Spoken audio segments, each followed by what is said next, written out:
Start. Good morning.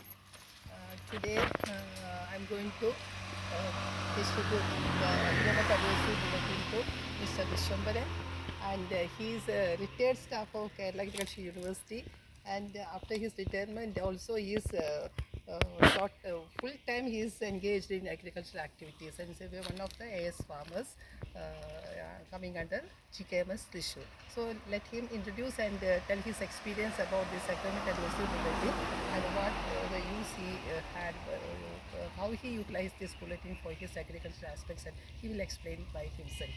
So okay, thank you. ഇംഗ്ലീഷിൽ പറയുകയും പറയാം, മലയാളം ഏതായാലും കുഴപ്പമില്ല. കാലാവസ്ഥ നിരീക്ഷണത്തിന് എല്ലാ റിപ്പോർട്ടുകളും സമയമാനത് കിട്ടുന്നുണ്ട്. അതുകൊണ്ട് നമുക്ക് കൃഷിക്ക് വേണ്ടതായ നിർദ്ദേശങ്ങൾ കൂടിയാണ് അതിൽ നമുക്ക് ലഭിക്കുന്നത്. കൂടാതെ നമുക്ക് അന്നത്തെ യൂണിവേഴ്സിറ്റിയിൽ ഉണ്ടാകുന്ന എല്ലാ കാര്യങ്ങളും അറിയാവുന്ന വിധത്തിലുള്ളൊരു പരിപാടി കൂടിയാണത്. റിട്ടയർ ചെയ്തതിന് ശേഷം യൂണിവേഴ്സിറ്റിയായിട്ട് ബന്ധം കൂടുതൽ കാര്യങ്ങൾ മനസ്സിലാക്കാനും സാധിക്കുന്നുണ്ട്. ഇപ്പോൾ ഈ ബുള്ളറ്റിൻ നമുക്ക് എല്ലാ ദിവസവും കിട്ടാറുണ്ടോ? എല്ലാ ആഴ്ചയിലും കിട്ടാറുണ്ട്, യൂണിവേഴ്സിറ്റിയിൽ നിന്ന് കൊണ്ടു തരാറുണ്ട്. അപ്പോൾ അത് നമുക്ക് വായിച്ച് നോക്കുമ്പോൾ അതിലിപ്പോൾ എങ്ങനെയൊക്കെയാണ് നമുക്ക് കാലാവസ്ഥയിൽ വരുന്ന മാറ്റങ്ങൾ നിങ്ങൾക്ക് അറിയാൻ പറ്റുന്നുണ്ടോ? മഴ പെയ്യുന്നോ, മഴ പെയ്യില്ല, അല്ലെങ്കിൽ ചൂട് കൂടും, അന്തരീക്ഷ ആർദ്രത കൂടും, അങ്ങനെയുള്ള കുറേ നിർദ്ദേശങ്ങൾ നമുക്ക് കിട്ടുന്നുണ്ടല്ലോ അല്ലേ? അപ്പോൾ വരാൻ പോകുന്ന 5 ദിവസത്തെ കുറിച്ചിട്ട് ഒരു ഐഡിയ ഉണ്ട്. അപ്പം അതനുസരിച്ച് നനയ്ക്കണ കാര്യം അല്ലേ, അങ്ങനത്തെ എപ്പോൾ ഇറക്കണം, പിന്നെ കീടങ്ങൾ രോഗങ്ങളെ കുറിച്ചിട്ടുള്ള പിന്നെ എന്തൊക്കെ ചെയ്യണം എന്നുള്ള മാർഗങ്ങളും നമുക്കതിൽ കിട്ടുന്നുണ്ട്. പിന്നെ ഈ നമ്മുടെ കൃഷി സ്ഥലത്ത് പ്രധാനമായിട്ട് നമുക്ക് ഈ ബുള്ളറ്റിൻ എന്തിനൊക്കെയാണ് പ്രധാനമായിട്ട് നമുക്ക് ആവശ്യം വന്നേക്കണേ എന്നുള്ള രീതിയിൽ കൃഷി ഇടം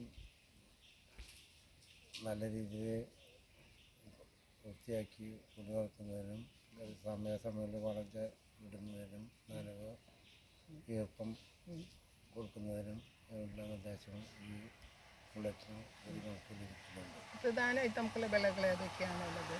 പ്രധാനമായിട്ട് കവുങ്ങ്, തെങ്ങ്, വാഴ, നേന്ത്രവാഴ കൊല്ലത്തിലും ഒരു 3 എണ്ണം ഇതിലും വയ്ക്കും.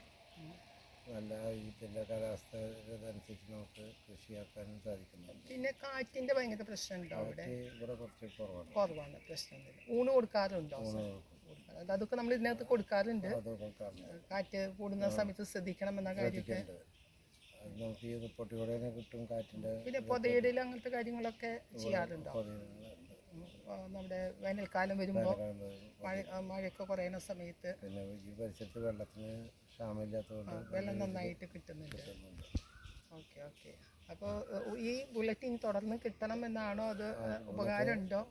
കിട്ടണമെന്നാണ് ആഗ്രഹിക്കുന്നത്. കാരണം നമുക്ക് കാലാവസ്ഥയെ മുൻകൂട്ടി തിരിച്ചറിയാനുള്ളൊരു സാഹചര്യം കൂടി ഇതിൽ കൂടെ കിട്ടുന്നുണ്ട്. പിന്നെ യൂണിവേഴ്സിറ്റിക്ക് ഇടയ്ക്ക് വരാറുണ്ട് അല്ലേ? അപ്പോൾ റിട്ടയറായിട്ട് 19 കൊല്ലം കൃഷിയിൽ പൂർണ്ണമായി കൃഷിയിൽ ഇപ്പോൾ ശ്രദ്ധ കേന്ദ്രീകരിച്ചിരിക്കുകയാണ് അല്ലേ? അപ്പോൾ വളരെ നന്ദി, നമസ്കാരം.